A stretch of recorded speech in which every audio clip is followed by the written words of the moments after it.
আসসালামু আলাইকুম। এসএসসি 2025 হাজির হয়েছি বায়োলজি সাজেশন নিয়ে। সো তোমাদের গ্রুপ সাবজেক্টের পরীক্ষাগুলো তো শেষ, বায়োলজিটাই বাকি আছে। এখন বায়োলজির ক্ষেত্রে সাজেশন দেওয়ার আগে আমি একটা ডিসক্লেমার দিয়ে দিতে চাই। আসলে এখানে মানে হিউজ ইনফরমেশন, এটা তোমাকে ফার্স্টে সমস্ত ইনফরমেশন গুলো আগে বই থেকে গ্যাদার করতে হবে যদি তুমি এমসিকিউতে একটা ভালো মার্কস তুলতে চাও। ঠিক আছে, কমপক্ষে 22-23 যদি তুলতে চাও। এখন আমি সিকিউ নিয়ে কথা বলি, কিভাবে তুমি সুন্দর মতো আনসার করে ফেলতে পারবা। কিছু অধ্যায় আছে, প্রথমে আমি বলি এক একজনে এখান থেকে এক এক ভাবে কম্বিনেশন করতে পারবা, সমস্যা নাই। কমপক্ষে 7 থেকে 8টা অধ্যায় তোমাকে একদম ভাজা ভাজা করে ফেলতে হবে, দেন তুমি 5টা সিকিউ পাওয়ার সম্ভাবনা আছে। ফার্স্টে আমি একটা সাজেস্ট করতে পারি এভাবে, আমি একটা বিন্যাস বানাতে পারি এভাবে: জীবনী শক্তি, চোখ বন্ধ করে এ টু জেড সবকিছু মুখস্থ করে ফেলতে হবে। এটার সমস্ত কনসেপ্ট, শ্বসন বলো, ঠিক আছে, যা আছে সবকিছু। ঠিক আছে, এখান থেকে একটা কোয়েশ্চেন মাস্ট, এবং এখান থেকে মিস করা যাবে না। কি মিস করা যাবে না, ফার্স্ট এগুলো নিয়ে কথা বলি। তারপরে এই যে এটা ছোট একটা অধ্যায় রেচন, এখানের মধ্যে কিছুই নেই। কিডনি নিয়ে কথা আছে, ডায়ালিসিস নিয়ে কথা আছে, রেচন প্রক্রিয়া নিয়ে কথা আছে। ছোট্ট একটা অধ্যায়, প্রায় বোর্ডে এখান থেকে কমন করবে একটা প্রশ্ন, পড়তে পারো। এরপরে এরপর আরেকটা চ্যাপ্টার হচ্ছে, অবশ্যই কোষ বিভাজনটাকে কিন্তু দিয়ে দেয়, ছোটবেলা থেকে পড়ে আসতেছো। মাইটোসিসের ধাপ, মিওসিসের গুরুত্ব, ক্যান্সার কিভাবে সৃষ্টি হচ্ছে, এই টাইপের একটা প্রশ্ন কিন্তু দিয়ে দেয়। এখন যারা হচ্ছে ওই বর্ণনা লিখতে গিয়ে উল্টাপাল্টা লিখা লেখে, মাইটোসিসের গুরুত্বটা সুন্দরভাবে তুলে ধরতে পারে না, তাদের জন্য এই অধ্যায়টি স্কিপ করাই ভালো। কারণ সে উল্টাপাল্টা লিখবে, মানটা কমে যাবে। তার থেকে ভালোতে কনসেপচুয়াল একটা অধ্যায় নিয়ে সে যদি সুন্দর করে ইনফো দিয়ে আসতে পারে, সে একটা গুড মার্কস পাবে। হাইলাইট করতে হবে স্যারদেরকে বায়োলজির ক্ষেত্রে, ঠিক আছে।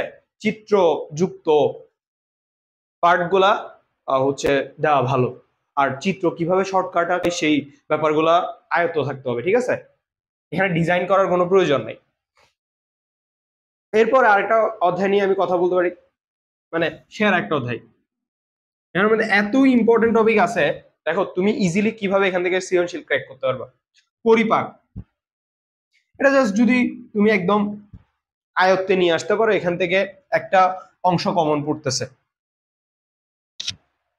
এই যে খাদ্য পুষ্টি, এখান থেকে তো হিউজ পরিমাণে হচ্ছে এমসিকিউ কমন পড়বে। ম্যাক্রো উপাদান, মাইক্রো উপাদান, এই যে মাইক্রোনিউট্রেন্ট, হ্যাঁ, মাইক্রোনিউট্রেন্ট এগুলো আন্ডার, এটা তো আছেই।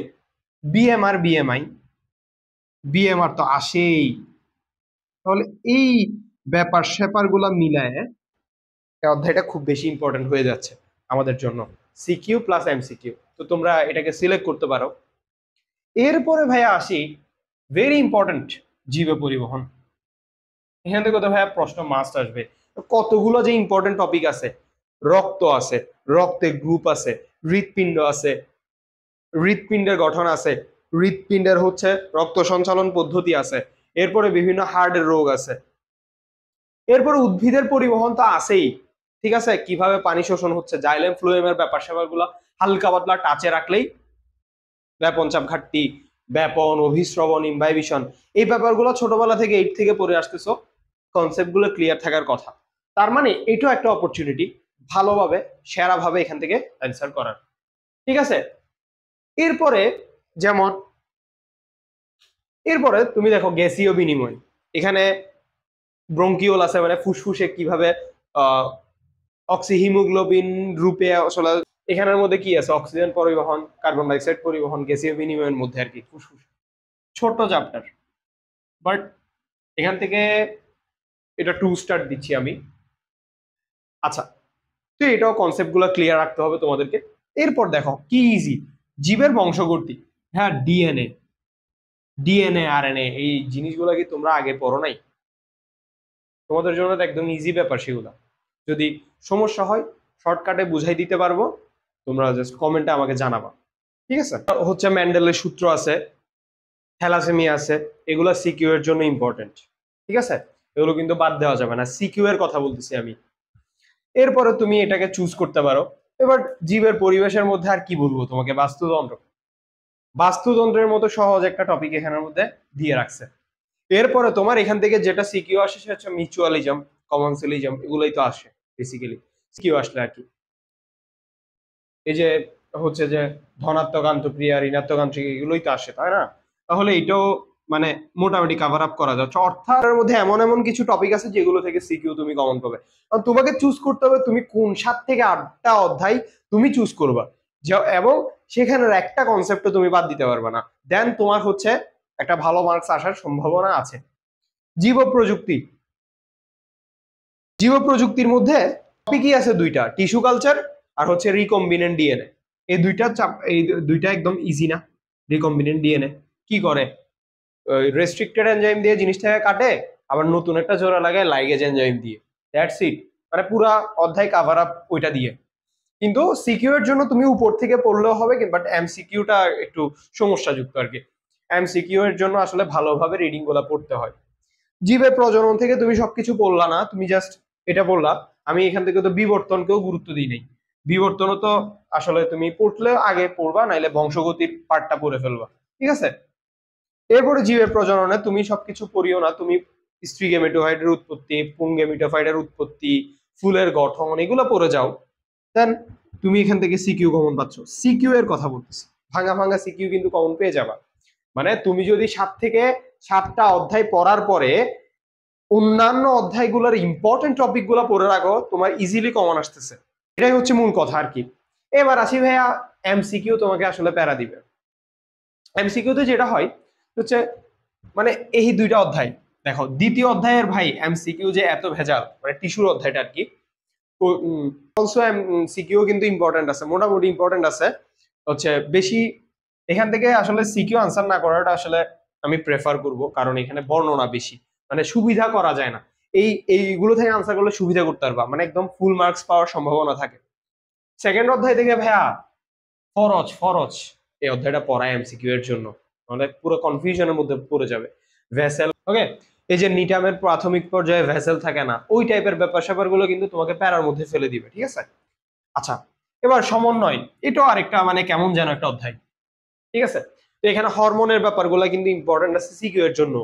এবং হ্যাঁ, সমন্বয় ইম্পর্টেন্ট আছে। আর সমন্বয়ের মধ্যে যে মস্তিষ্কের পার্টটা আছে, মস্তিষ্কের পার্টটা কিন্তু ইম্পর্টেন্ট, নিউরন, মস্তিষ্ক গুলো আর কি, স্নায়ুতন্ত্র। তো ওভারঅল বলা যাচ্ছে যে আর ফার্স্ট অধ্যায়ের মধ্যে ইম্পর্টেন্ট কোনটা, ওই যে ফলিত জীববিজ্ঞানের অংশ, হ্যাঁ, ঠিক আছে? ভৌত জীববিজ্ঞান আর ফলিত জীববিজ্ঞানের অংশ কোথায়, এই যে, হ্যাঁ, তো এইগুলা কিন্তু এখান থেকে আসবে, ঠিক আছে? ফার্মাসি কোন ডিপার্টমেন্ট, ভৌত নাকি হচ্ছে ফলিত, এই টাইপের প্রশ্নগুলো এখান থেকে একটা আসবে। তারপরে বৈজ্ঞানিক নাম আছে, বৈজ্ঞানিক নাম, ঠিক আছে, ধান, পাট, হ্যাঁ, শাপলা, এখান থেকে কিন্তু একটা আসেই। আবার বৈজ্ঞানিক নাম সবসময় তোমরা ভুল করে ফেলো। তোমরা যেটা করো সেটা হচ্ছে যে এরকম, এটা হয় তোমরা বড় হাতে দিয়ে দাও, এটা বড় হাতে দিয়ে বসে থাকো, আসলে শুধু প্রথম অক্ষরটাই কি হবে, বড় হাতের হবে, আর বাকি সবগুলো ছোট হাতের অক্ষর হবে, হোমো সেপিয়েন্স, আর দাগ দিতে ভুলে যাও, অথবা বানান ভুল করে ফেলো। একটা নাম্বার মিস করতেছো মানে বুঝতেছো তোমরা এই বৈজ্ঞানিক নামগুলো মুখস্থ করে ফেলতে হবে, একদম বানানগুলা 2-3 বার লিখে প্র্যাকটিস করলে ইজিলি হয়ে যাবে। তো এই হচ্ছে ওভারঅল আসলে আমার একটা ওপিনিয়ন বলা যায়। এরপরে আরো কিন্তু অধ্যায় আছে, এখানে আরো অধ্যায় আছে, যেমন হাড্ডির যে অধ্যায়টা, দৃঢ়তা আর কি, দৃঢ়তা প্রদান ও চলন।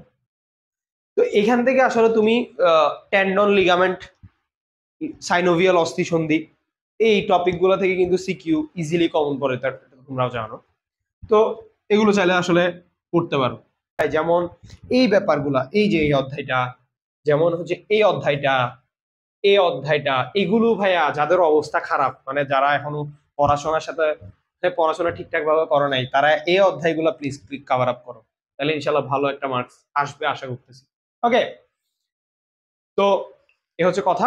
তো আমার তো যদি তোমাদের কোনো টপিকে সমস্যা থাকে আমাকে জানাইতে পারো, আমি চেষ্টা করব শর্টকাটে তোমাদেরকে হেল্প করার জন্য। ওকে, ধন্যবাদ।